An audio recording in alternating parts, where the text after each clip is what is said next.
Les risques psychosociaux, ce sont les facteurs susceptibles de contribuer à une dégradation de la santé mentale, voire de la santé physique chez les agents. Ces risques psychosociaux sont engendrés par les conditions d'emploi, les facteurs organisationnels et les facteurs relationnels au travail. Un rapport Golac datant de 2011 fait maintenant référence en termes d'analyse de ces facteurs de risque psychosociaux. Et ce rapport met en avant 6 grandes familles de facteurs de risque susceptibles d'être responsables de risques psychosociaux. Le premier facteur cité par Golac concerne l'intensité du travail et le temps de travail. C'est-à-dire quelle quantité de travail, quelle charge de travail je donne à mes agents, hein, je parle en tant que manager, et quelle est la complexité du travail qui est importante, qui peut être un facteur. La complexité du travail peut être quelque chose de tout à fait positif si on a les capacités de pouvoir effectuer ce travail complexe.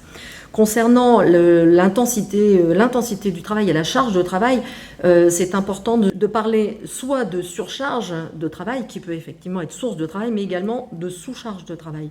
Une sous-charge de travail, c'est-à-dire un ennui, c'est-à-dire une démotivation, et ça peut être avoir des conséquences importantes en termes de santé mentale. Le deuxième facteur concerne les exigences émotionnelles. C'est une dimension qui rend compte des difficultés relationnelles au travail, soit avec ses collègues, soit avec sa hiérarchie. Ces exigences émotionnelles vont être tout à fait présentes dans tous les métiers d'accueil, dans les métiers d'accueil de public, dans les métiers de soins, comme on peut rencontrer en fonction publique territoriale, dans les crèches, dans les EHPAD. Cette dimension concerne également tout ce qui est violence au travail, confrontation aux violences verbales ou physiques avec le public.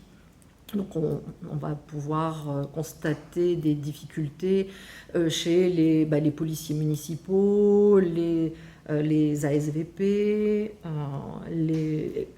même dans les crèches, par rapport au contact avec les familles, qui peut parfois être difficile, voire violent. Le troisième facteur de Golac concerne l'autonomie et les marges de manœuvre. Les études ont bien montré que le fait d'avoir des marges de manœuvre faibles et une faible autonomie au niveau du travail était source de stress. De même que la répétitivité aussi des tâches, le fait de faire des tâches administratives, par exemple, répétitives, sans beaucoup de marge de manœuvre, est source de stress, voire de démotivation aussi.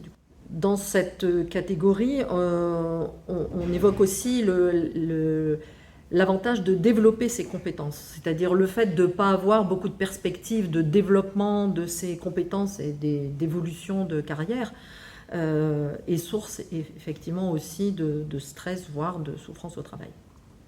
Le quatrième facteur de Golac s'attache aux rapports sociaux et à la reconnaissance du travail. Concernant les rapports sociaux, il s'agit des relations entre les agents avec leurs collègues et avec leur hiérarchie. Le manager peut être à la fois source de risques psychosociaux chez les agents qui l'encadrent, mais il peut être également victime aussi de stress, victime de risques psychosociaux, parce que souvent le manager, en particulier les managers de premier niveau, vont se retrouver entre la hiérarchie au-dessus, les agents en dessous, et c'est pas toujours une position facile. Et les managers, globalement, de ce que j'ai pu observer, de ce qu'on observe, manquent souvent de formation. Et ils n'ont pas forcément les outils et les billes pour pouvoir encadrer et faire régner une bonne ambiance de travail et intervenir quand il y a des conflits au travail. C'est eux qui doivent être qui doit faire attention à l'équité aussi entre les agents, parce que ça peut être source de conflits, donc il doit veiller à bien distribuer le travail, à être attentif aux signaux faibles parfois, de sources de mal-être chez les uns ou chez les autres. Et ils doivent aussi intervenir comme premier médiateur en cas de conflit. Ne pas se dire ça va s'arranger tout seul. Non, ça ne va pas s'arranger tout seul, c'est à eux d'intervenir, c'est leur responsabilité. Et donc ils doivent intervenir, analyser, voir ce qui ne va pas et faire une première étape de médiation entre les agents entre lesquels il existe des conflits. Certains responsables ont tendance à faire peser la fragilité psychologique d'agents ou leurs problèmes personnels comme responsables finalement de leur situation. Alors il est évident que d'abord chaque personne n'est pas égale face au stress. Je veux dire, chaque personne va réagir différemment en fonction de son histoire, de son vécu. Parce que souvent, le fait d'avoir un problème dans sa vie personnelle, mais quand ça va bien au travail, ça permet de compenser. Et inversement, mais quand les deux sphères, et personnelles et au travail, sont touchées, là, c'est vrai qu'on rencontre des souffrances importantes. Le fait de travailler à distance pour les managers, c'est encore plus difficile pour eux de détecter ces signaux faibles. Donc il faut qu'ils aient en tête ces symptômes. Alors les symptômes, ces symptômes ou ces signes, je veux dire, ça peut être simplement des petits arrêts maladie répétés, le fait de rester au travail de façon exagérée alors qu'il n'en est pas forcément nécessaire, le fait d'avoir des journées de travail à rallonge, le fait d'observer des mails qui sont en dehors des horaires de travail, soit très tôt le matin, soit très tard le soir, le fait d'avoir un comportement agressif alors que ce n'était pas le cas avant. En fait, tout changement de comportement chez un agent doit se faire poser des questions au manager. Le fait d'être un petit peu plus agressif, le fait d'avoir un petit peu plus de conflits avec les collègues, de voir une augmentation des petites altercations, des petits conflits, des signes simplement de fatigue, de baisse de motivation, de baisse de productivité. Tout ça, ça doit alerter les managers. Le 5e facteur de risque proposé par Golac concerne les conflits de valeurs et les conflits éthiques au travail, qui peuvent être source d'une grande souffrance au travail.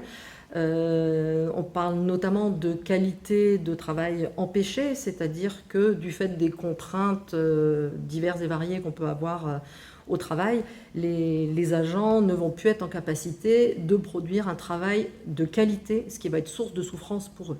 Le travail, ça fait partie de la construction identitaire de la personne.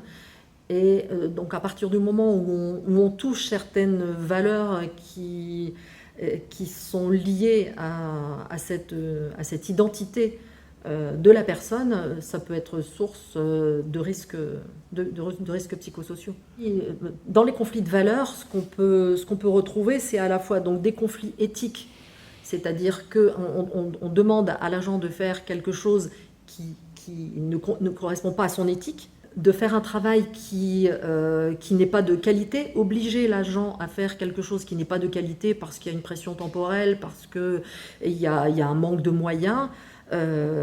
Ça fait partie de ces conflits de valeurs. Le fait d'avoir l'impression de faire un travail qui n'est pas utile ou de ne pas voir l'utilité du travail, c'est-à-dire qu'il y a certains agents qui vont commencer qui vont faire une partie d'une tâche et qui vont pas voir la finalité de la tâche, ils vont pas finalement s'y retrouver. Et le fait d'être fier déjà de son travail, d'être reconnu pour son travail, c'est quelque chose d'important. Et à partir du moment où on empêche cette fierté par le fait de ne pas faire un travail de qualité, ou parce que le fait qu'on ne reconnaît pas le travail, ça peut être source, c'est un facteur de risque psychosocial. Le sixième facteur de Golac concerne l'insécurité au travail.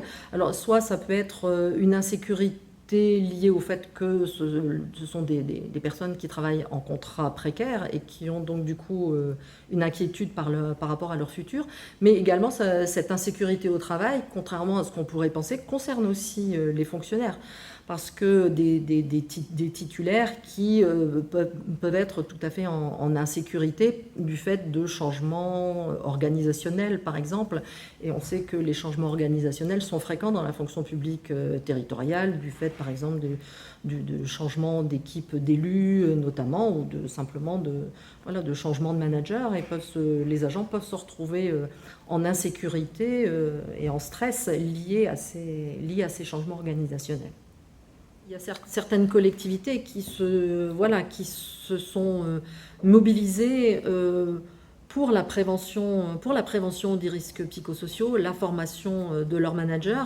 Et c'est vrai qu'ils peuvent faire appel du coup au centre de gestion et au pôle santé, et certaines collectivités font appel à nous dans le cadre de la sortie de crise sanitaire pour aider, informer, accompagner leurs managers dans cette sortie de crise, le fait d'avoir ces difficultés de travail à distance, de comment remettre les gens, certaines personnes qui ont des difficultés à reprendre le travail, et aussi comment repérer les symptômes et les premiers symptômes et signes faibles de souffrance au travail.